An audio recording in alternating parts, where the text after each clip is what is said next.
learn from, you know, people need to play aggressive. Yeah. Yeah. Especially when your opponent's mana screen. I mean, you got to capitalize. Yeah. Yeah. So, but whatever. These guys are playing. It looks like. All right. What game is this? It says 0-2. Yeah. Game 2?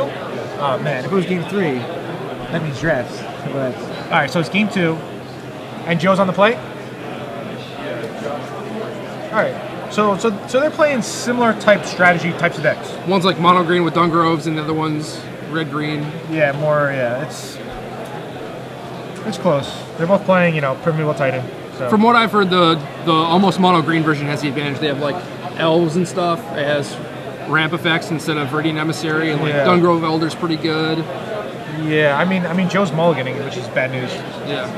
Yeah. Did you take any mulligans today? I've taken a lot. Really? Yeah. Your deck probably mulligans well, though. Yeah. Yeah. Like, Lash Ride is so good. Yeah, it is good. I can see it being good. So Colosso won the tournament with your deck. He did. And originally, I built this deck for my friend Phil Green, and he won his states as well. Really? Yeah, like he goes to almost all the opens just to Railbird. You know, he doesn't play or anything? Yeah, doesn't play. And then he's like, you know what, man, I'm feeling it. I think I want to play states. I'm like, oh, cool, Phil. Like, I know he likes mono black a lot, so I'm like, what about mono black Infect? Because Jesse Smith was writing about it. This dude Smitty on Twitter, and he seemed to like it a lot. It seemed pretty good, you know. Yeah. And then Phil won his states. Colosso won his. I think it won 2 other states as well, like Alabama and maybe Hawaii or something. All right. Well, it seems like a real deck. Yeah, seems good. All right, so he's down to 6, but he's got to keep this hand, it looks like. Looks like a Forest and a Birds of Paradise. Yeah. Definitely a good start. Never mulligan that. It's like, what else are you going to do? Is he actually thinking about mulliganing, or...? Maybe he's thinking about his turn 1 play, or the other guy's thinking, I don't know. Yeah, no. All right, so turn 1 bird for Joe. Who do you want to cheer for? I don't think that's fair to cheer for the players. No, I meant, like, who do you want to cheer for not in this game? Oh, not in this game? Just in, like, life in general. Myself. Yourself, of course. All right. For this tournament specifically. Yeah. Other than this tournament, I just want Infect to be on the map, you know? I just want to put it on the map. Okay, yeah. Not even myself. I could care less about the money and the fame. Yeah. All right, so you're cheering for Infect. I'm cheering for not green-white. I don't like the green-white deck. Are these guys 6-1? These guys are 5-1. Yeah, well, one of them is going to be 6-1. I'm pretty sure these guys are both 5-1. Okay, good, because these guys are a good matchup for me. Okay. So it'll be another one in my bracket for Infect. All right. All right, so Zenith for 1. Getting a Birds of Paradise, most likely. Yeah, I could definitely see that being the case. He only has 1 Bird of Paradise in his deck. Yeah. So it might be tough for him to find. It was at the very end. You're right. It was, yeah, it was on top.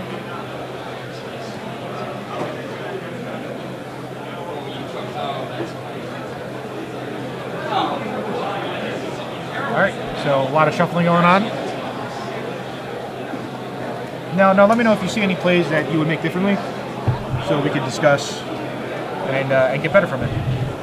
So. It's tough, you know, when you can't see their hand, and yeah. For these early turns, it's mostly just like ramping, and then like once you finally land a Primeval Titan, and then you have a bunch of decisions with like Nexuses and Wolf Runs and stuff. That's when it gets interesting. Yeah, early on it's just kind of building up your mana and stuff. Ben Isker and Jimmy Tessitore. Alright, so here comes Solemn. I really like Solemn Black a lot. It's a sweet card, a lot of value. Yeah, it's like 3 for 1, I was saying before, pretty much. So, alright, some more shuffling. How close do you think these types of decks are to Valakut?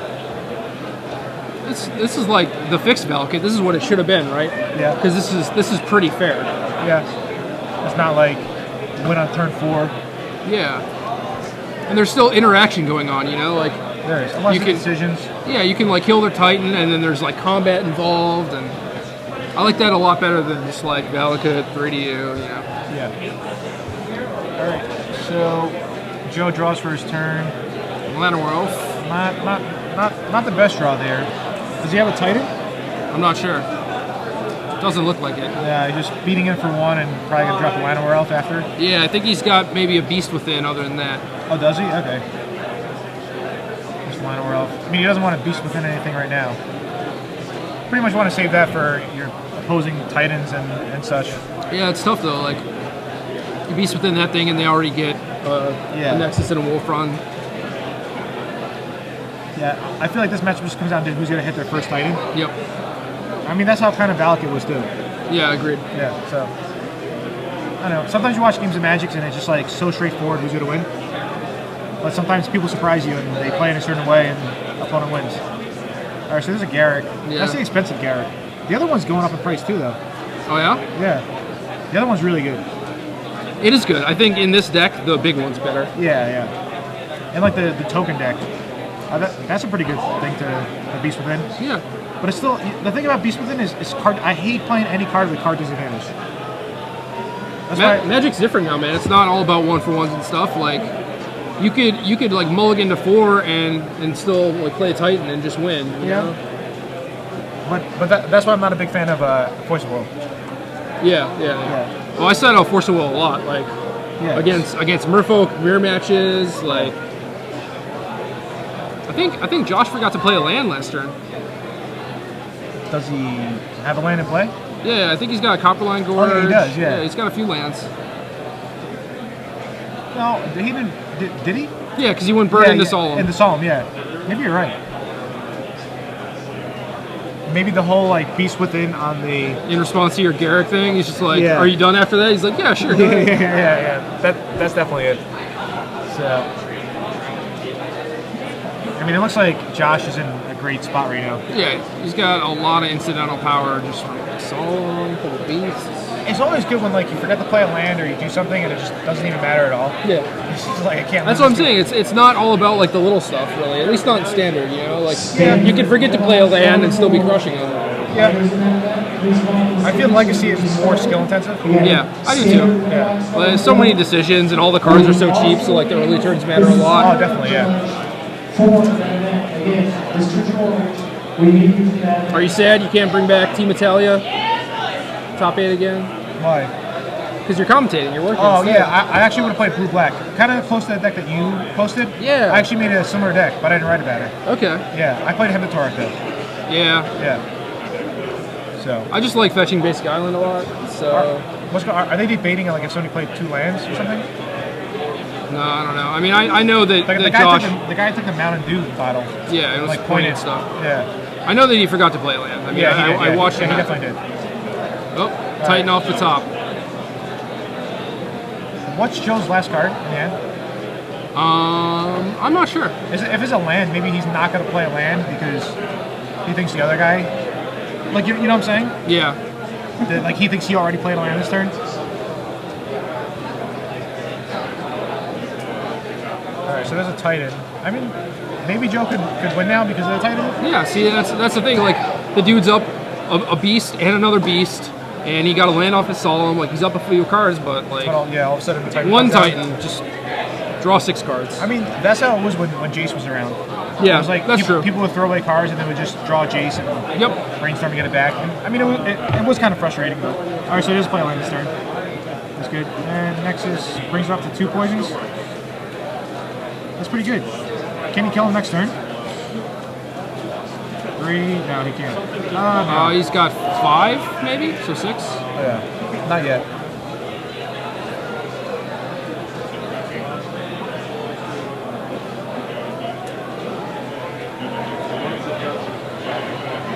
So he's swinging in for 8 points of damage. He throws a Titan in front of the 3/3. Yeah, I'm not sure if I would just immediately block that 3/3. I would probably think about Slag Storm a little bit. Yeah, exactly. I was gonna say maybe block the Solemn, but then you give him a chance to draw a card too. Like, he's still at 18. Sure. Maybe he can just take the 8 because like a Slag Storm is the only way he loses. Yeah, reasonable. I think he just drew another Llanowar Elf, which doesn't matter that much. Yeah. I think his plan is just to beat down and fly in with Nexus. Well, his opponent has a Ghost Quarter, so... Yeah, but he has multiple Nexuses. Right, but it'll just Ghost Quarter whichever one you Wolf Run. I think it's better to just Wolf Run the Titan, right? Yeah, you don't even Wolf Run any of the Nexuses. So you just attack with both Nexuses and a Titan, and then see what that guy does. Okay. So now he's Beast Within the Titan. Oh, wow, okay.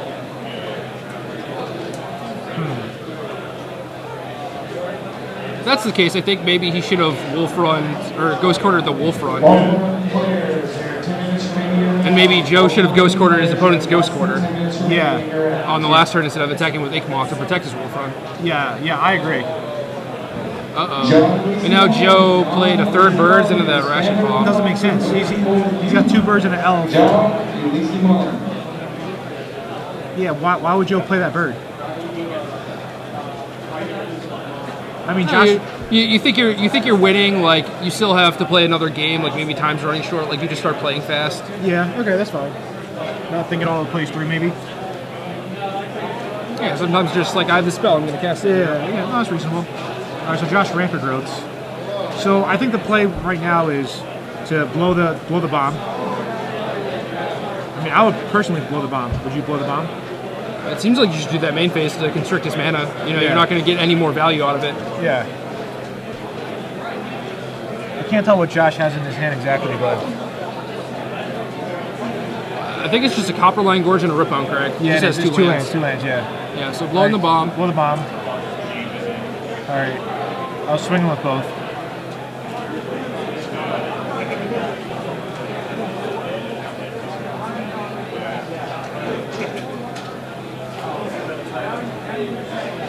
Joe's debating on what he should do here. What would you do if you were Joe? I don't think you can do anything here now because you can't ghost quarter his ghost quarter. It'll just ghost quarter your wolf run. Exactly. You know, and he might just want to untap and ghost quarter his own land. To get what about out, blocking wise? Blocking like with the beast? Yeah. Would you have blocked anything? Would you have traded with the beast? I'm not sure. I'm not sure what his plan is. Yeah. All right. All right, 2 Nexuses fly in. Yeah, I mean, if he wasn't going to block last turn, I don't know why you wouldn't attack this turn. Yeah. This creature doesn't attack or block for... Exactly, yeah. I mean, we knew he had no cards in his hand, so... Yeah, see now he blocks, ends up taking 3 extra damage. Yeah. I mean, the 3 damage could come... I mean, especially if Josh draws a... if he draws a wolf run, yeah. Yeah, it could matter a lot. I think Joe might have an Ancient Grudge in his hand. I think that might have been what he drew. An Ancient Grudge? No. Not in his deck. I mean, it's in his, it could be an Ancient Grudge. It's in his sideboard, but what's the purpose of Ancient Grudge? The Nexus Wars. Is it necessary? Not really. I think the wolf run's the important card. Yeah. I mean, especially if you're having ghost quarters already. I don't know. Also, like, something like a Acidic Slime might just be better. Yeah. Alright. So it's a ghost quarter on a Nexus. That's interesting. Now he gets to get his mountain. Power up that wolf run. Yeah.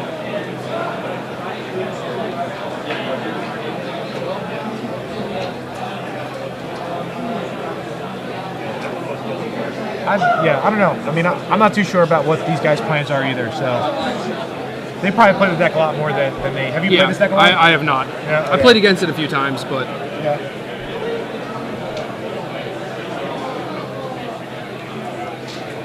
Alright. There's an Ancient Grudge. I think Josh is happy with that. Yeah, for sure. I think he needs to draw a card to beat those Nexuses. And he drew a Nexus right now. Yeah. I think Joe just drew another Titan. Did he? If he did, that's pretty good. Nexus gets activated.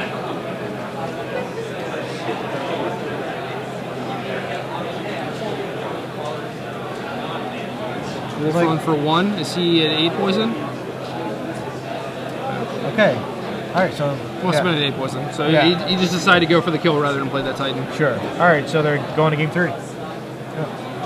Alright, so we have Joe versus Josh, both playing similar decks, and they're going to game 3. So, Jerry, you have any advice for people out there if they want to play in the next Big Type 2 tournament? Would you recommend your mono black deck? The black deck's definitely fun. I think right now blue-black control might be pretty close to the best deck. Blue-black control? Yeah, but That's what I was saying, blue-black. A lot of people don't like playing that type of deck, you know. The wolf run deck is still very good. Yeah. Blue-black control is a deck where if you're a really good player and you know your deck really well, you're gonna have a good shot to do well. Yeah, I agree. What about blue-white? I was saying either blue-black or blue-white. That's what I would play if I played today. I think blue-black has better tools. I'm not really a big fan of the white cards. No. Like Day of Judgment is normally the card that you like lean on, but it's not very good against a lot of decks. Yeah.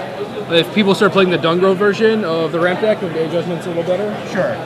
I mean, it's always good when your opponent's playing lands and elves and birds for lands. Yeah. And you just get the day of them. Because lots of times after a day, they'll go from like 6 lands to 3 lands. A lot of times when you cast Day of Judgment, you're scared of their follow-up, but when you take away all their mana sources too, you can't do anything. Yeah, the only Type 2 tournament I played with the new set was the Grudge match in Philly. Yeah. And I did well. I played blue-black. I pretty much was 7-0 with the deck. Okay. I conceded to Jason Imperiale, and then I played some on a red guy. I beat him, and I was already qualified for the tournament. So after I beat him, I was like, was it fun playing against me? And this guy just seemed pretty nice, and he was like, yeah, it was fun. I was like, do you think I outplayed you? And he was like, yeah, I would say you probably outplayed me. You're like, all right, I'll concede. Yeah, I was like, all right, I concede. And he didn't ask me to concede. Yeah. He didn't give me anything. It was just, I just wanted to concede to him, and I did. Yeah. But then in the main event... Do you feel bad because you probably knocked someone else out, though? No, I don't feel bad. So, it's just like, because the whole thing is it's clear cut, right? Like that. I interacted with this person, I did something nice for him, you know? The other person, I don't know who came 33rd, and maybe that person who came 33rd, was like X2 and 1. Should an X2 and 1 really make it? You know what I'm saying? Well, your opponent would have been X and 3, right? Yeah. But, so should he make it? Yeah, of course. Because he said I outplayed him. So he's like, if you're watching guy who I conceded to, you're a nice guy. He's a nice guy. Yeah. You know? So whatever. Yeah, that's the thing. That's the age-old debate. Should you scoop someone into top 8 and then someone else misses? There's some people I'll play against that if I could just draw into top 8 with, I would just play them. Yeah. But I'm saying even if I lose, I wouldn't make top 8. I would risk, if it was at a Pro Tour, at Worlds, I would risk not making top 8. Yeah. Just because the top 8's not big enough for both of us. You know? It's not you. I would obviously draw with you. Yeah, of course. But there's other players that I would just straight up try to beat. What about Joey? Joe? Yeah, sure. Yeah, I'll play him. No, I'll draw with him. Yeah. That was close. Yeah, it was close. I'll draw with him. So, all right. So it's game 3. I don't know who's going to win. That's why I like watching Magic. Someone whose name starts with J. Yeah, or they could draw. They could draw. Yeah, it's only 5 minutes left. Oh, wow. Yeah. They don't have much time at all. They probably got a couple-minute extension because they moved over. Yeah. But I'm saying they probably have 8 minutes. All right, they keep shuffling too. Normally when you don't have a lot of time, you don't shuffle a lot. Yeah. I would just try and eke out every turn possible. Yeah, If you're going to lose, you're going to lose, but you'd rather give yourself that chance to win. Yeah. And I think it's going to be a clean cut for top 8. I don't think any X101s? Well, I think X101s will make it. Okay. But that's besides the point. All right, so keepable hand? Yeah. All right, so he's showing the camera. Joe's hand was good, except it only had a mountain. If it was a forest, would it have been? Did you say it had birds and elves? He definitely had a Birds of Paradise. I don't know what else he had. He had a couple Titans. Yeah. All right, so Joe's mulliganing. Now remember, kids at home, don't try to cheat at Magic because one time somebody mulliganed to 0. Do you remember this story? Were you at this Worlds? No. There was a guy. I'm not gonna say his name. Okay. I told the story about Mickey Short before. You don't know who he is? No idea. I normally know this stuff too. Really? You gotta talk more, man. You gotta tell me more stories. All right. Well, the opposite of short. That's the guy. Yeah. All right. Sure. Sure. I told that story about Mickey Short, but this guy, I'll say his name is Minimum. His first name is Minimum. So if you could figure out what the opposite of Minimum is, you would probably know the guy's first name. Yeah. And he mulliganed to 0. It was against Star Wars Kid. Okay. And just because and then they gave him they disqualified him because there was 3 minutes left. You know what I'm saying? I'll tell the story. Oh yeah. I do remember. Yeah. This is in Paris. Yeah, this was in Paris. Yeah, I was there. Yeah, comedy. You know. All right, so I think Joe's gonna keep now. Yeah, gives a thumbs up. Oh yeah. So he's got a pretty good sword. He has 2 Birds of Paradise. Baltimore players, active player. And a sword. He has 2 birds and a sword. You have 5 turns to finish your match. Well, ratchet bomb. Judges, please find people to assist players that you're playing. Call for Rampant growth. That is time in round 7.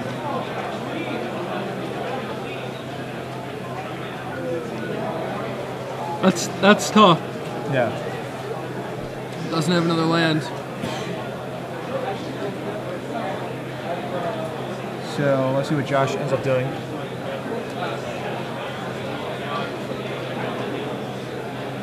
How good do you think Inkmoth Nexus is?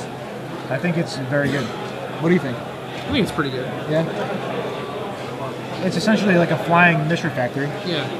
The factory was really good back in the day. It's crazy that last format it was being played, but now it seems like all the decks have Nexuses. Isn't it because there's no tectonic edge? There's no edge, no Squadron Hawk. Yeah, that's probably the reason. Yeah. So. All right, so Ratchet Bomb blows up a bird, but it gets replaced. Unfortunately, Joe doesn't have another land. It gets replaced, but he's still behind. You know. Yeah, he is. Yeah. Joe's on the play, and he only has access to 4 lands compared to 3 lands compared to Josh's 4. Beast Within. All right, so he's going for the Mana Screw plan. Mana Screw and Infect. Oh wow, an 8-mana extension. Okay, so they got plenty of time probably. So Probably should have cast Beast Within on his upkeep as well. Yeah. So then he couldn't attack with the token. Yeah, there's no like 3-mana instant that he would be worried about there. Yeah. Yeah. So. All right, he's gonna play A Dungrove Elder. a silly slime. Awesome. Turbo beatdown plan. Yeah. Well, turbo like Mana Screw for. Or yeah. Yeah, for Josh. Turbo Mana Screw beatdown. Yeah, definitely. Yeah, Silk Slime eats the Hexproof guy. Josh has a Garrick in his hand, but he's missing the green. Let's see if he gets he it. could Ghost Quarter himself. Yeah, he could, yeah. Does he have a Titan though? Looks like Yeah. it. Oh, Worm Coil, wow. That's Yeah. pretty good too. They're definitely really good. Joe drew an Ancient Grudge, but doesn't have the red or anything else castable. This game kind of looks over. Looks like the Mana Screw plan worked. Yeah, it definitely did. Now he's going to play... I think he was Wolf running it for 3. Magic players, $10 draft number 11 is now beginning. If you want $10 draft number 11, seems reasonable. To the main event stage. Again, that's $10 draft number 11 to the main. All right, Gerard, I'm getting out of here. All right, Jerry, good having you. I'll switch with Joey. Thanks, Jerry. All right, so that was Jerry. He stopped by. He's 6-1. Hopefully he makes top 8, and we can watch him a bit more. Yeah, I just talked to another Mono Black Infect player who's 6-1. Really, that's good. Yeah, so that's he's a local guy actually. He in pretty good position to do pretty well. This deck sounds like it's the real deal, the Mono Black Infect. Really? Yeah. All right, so Mono Black Infect. Judge Brent George to the main event stage, please. Judge Brent George to the main event stage, please. So Yeah, it seems like Josh is in complete control of this game. it's almost a foregone conclusion at this point. Joe just stuck on 3 lands, but Josh has all the lands and a Garrick and a Worm Coil engine. Yeah. And yeah, I mean, Joe Mulligan was mana shy this game, so Yeah, it's kind of Not much a shame he couldn't really get into the game. yeah. So it looks like Josh is going to advance and still be in contention for top 8. I believe they're both X and 1. Is that correct? What's that? Yeah. Okay. So both players are X and 1. So it looks like Joe is going to be knocked out of top 8 contention, which is unfortunate for Joe.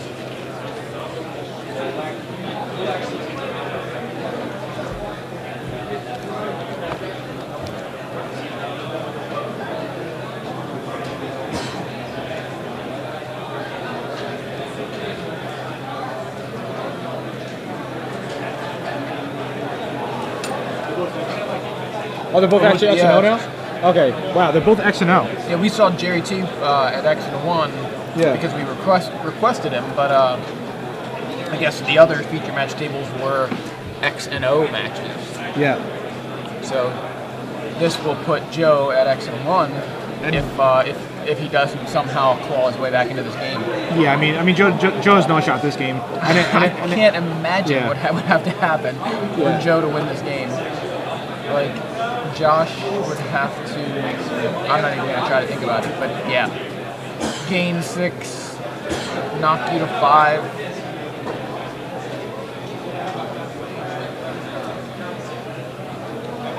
It looks like Joe has a beast within in his hand. Is it not? Maybe it's not. Yeah, it's probably worse to give him 9 yeah. power instead of 6. You know, Yeah. He beast within on a worm coil engine doesn't seem like a great idea. Yeah, it's just really bad either way. Yeah, so Joshua Adams, in the nick of time, takes the match. Yep. All right, so are we gonna go to break or are we gonna stay on? Oh, right in the next round? Okay, cool.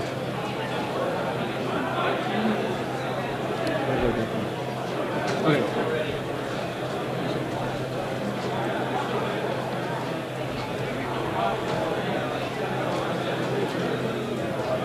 Oh, wow, totally didn't realize I was sitting there. So, for those of you guys who are just joining us, we just finished up round 7 of the Star City Games Open Series here in Baltimore. Gerard had to step out for a second. I think we're going to take a quick break and be right back with round 8 in just a few moments.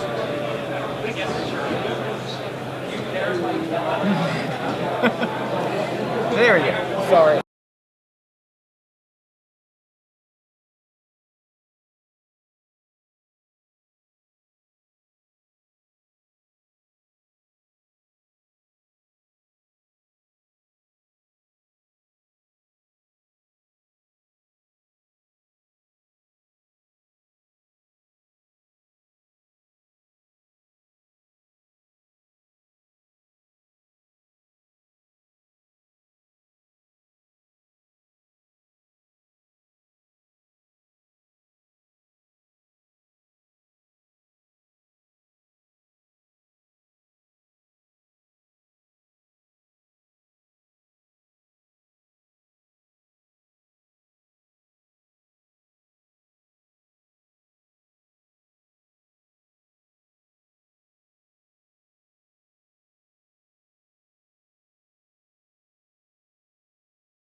And we're back. Hey Gerard, look, we're back. We're back. We are back. I got distracted. AJ was over there, and I was like checking him out. I was like, "Yo, AJ, what's up, man? He's distracted. What's going on, man?" Yeah. But yeah, so we're back. Jerry was in here before.